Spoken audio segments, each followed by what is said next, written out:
Okay, before we get rolling with today's video, I just wanted to take a minute and give everybody a little bit of an update.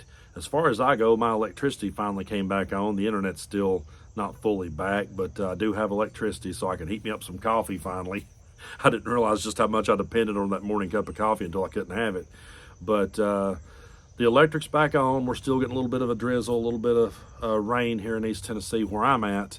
But it is absolutely catastrophic all around me. When I sat down to make this video, I'm sure these numbers are going to change and go up, unfortunately. But when I sat down to make this video, I was hearing that 4 million people are still without electricity.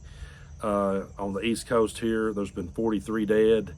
Man, right around here in East Tennessee, I'm just fortunate that I'm in my little corner and it hasn't got to me yet. But some of the neighboring counties, we had a dam break over in Cocke County and flood the town.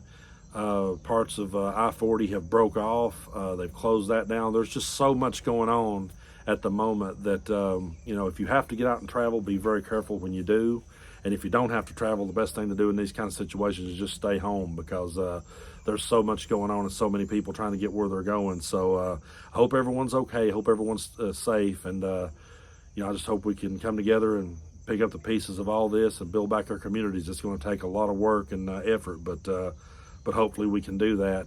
It's a hell of a time for something like this to happen. You know, you're getting toward the end of the year, coming up on the holidays, and those are always stressful times for people. And so we got an election going on this year. That's stressful for people. And so this is really the last thing we needed, but we'll get through it.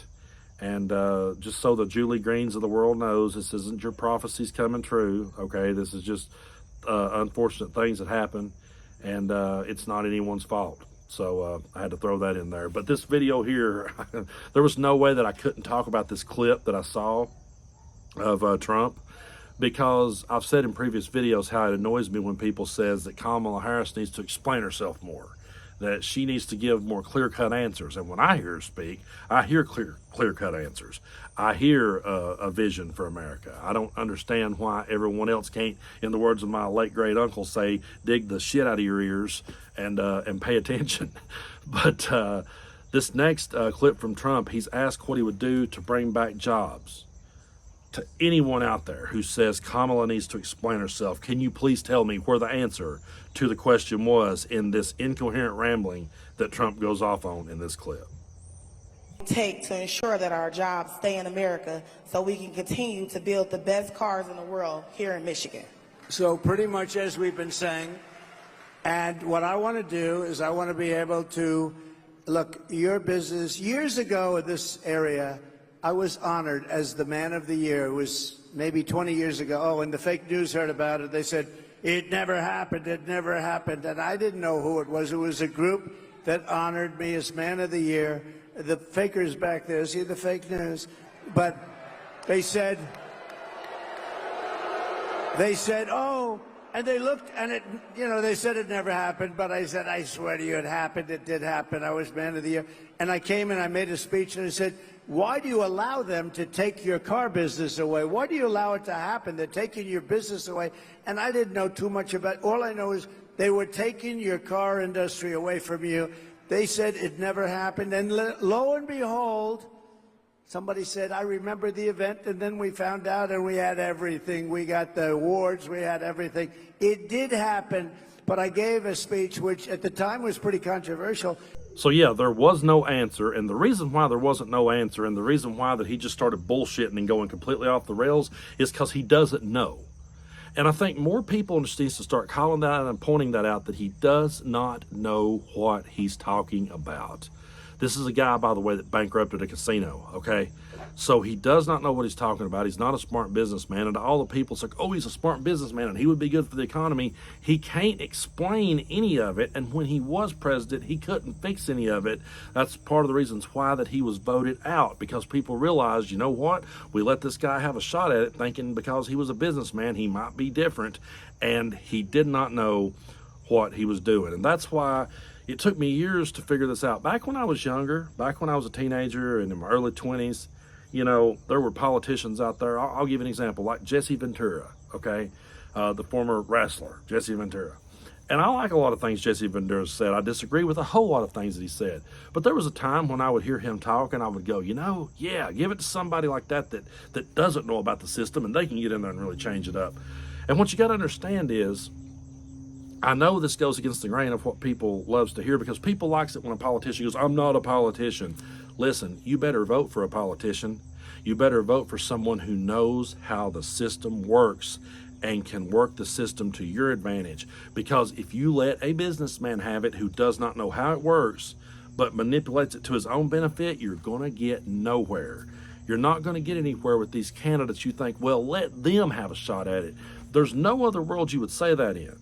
You say that in politics, but you wouldn't say it in any other world. If it was heart surgery, if it was open heart surgery, you wouldn't say, let the butcher have a shot at it. You wouldn't say, let the quarterback have a shot at that. You'd say, no, let's get someone who knows how to perform open heart surgery. If you was going in to have a tumor removed from your brain, you would want a brain surgeon. You wouldn't say, you know what, let the barber have a shot at it. Let's just let the barber have a shot at this one. No. And you should never think that letting some failed businessman, a guy who bankrupted casinos, you think letting him get a hold of the system is going to fix things? It's not. So he does not know how the system works. He doesn't know how to work within the system. That's why that he's had to say, give me full immunity so I can do my job. Because he doesn't know the system well enough to play by the rules. That's why I say you need someone who knows the inner workings of the system, knows how government works, and can use that to the benefit of everyone and not just a few. So to me, it's a no-brainer. But the ones that sits back and thinks, I think Trump would be better for the economy, that was his answer on how he would bring back jobs. And there was no answer there. And people needs to point that out. And I wish mainstream media would call that out more and say, you know what? There was no answer. The mainstream media will never use the word lie. They never say someone lied. And they'll never just come right out and say, he didn't answer that question. But we will. We'll call a lie, and we will call someone just sitting and spewing verbal diarrhea. We'll call it for what it is. That's verbal diarrhea. That's what you heard from Trump. And then when you hear Kamala talk about her plan, she sits down, she lays it out step by step. I remember when Obama was in office, he would always go, number 1, number 2, number 3. He would go down the list of the stuff he was going to do. And people in my part of the world would sit back and go, I don't know if I trust that guy. Let's give it this dude over here that don't have a clue what he's talking about, and maybe he can make it better. That's not reality.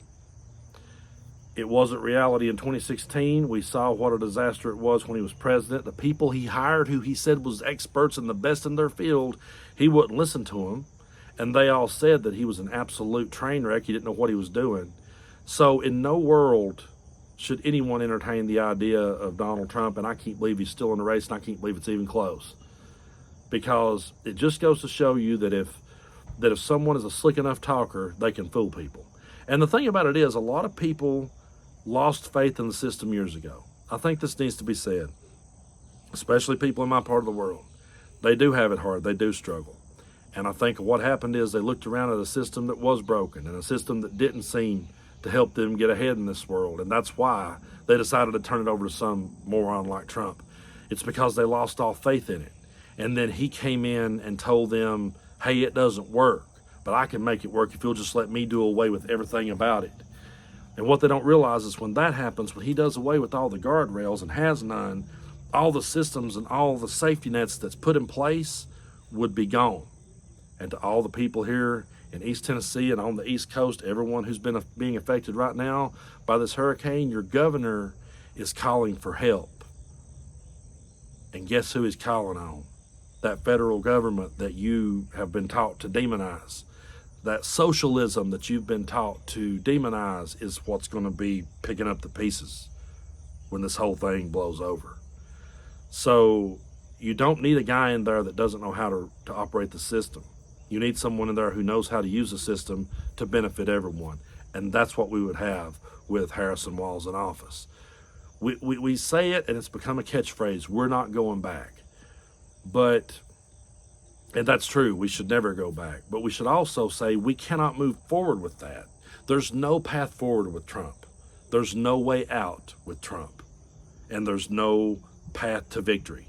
There's nothing. All it would be is him in there bragging about how he accomplished things and when things went completely sideways, he would just blame it on the governors of the states. He would blame it on the people. He would blame it on the enemies of the people, because again, he does not know what he's talking about. That's why he talks in circles. That's why he dodges the question like that, because he does not know anything about what he's talking about.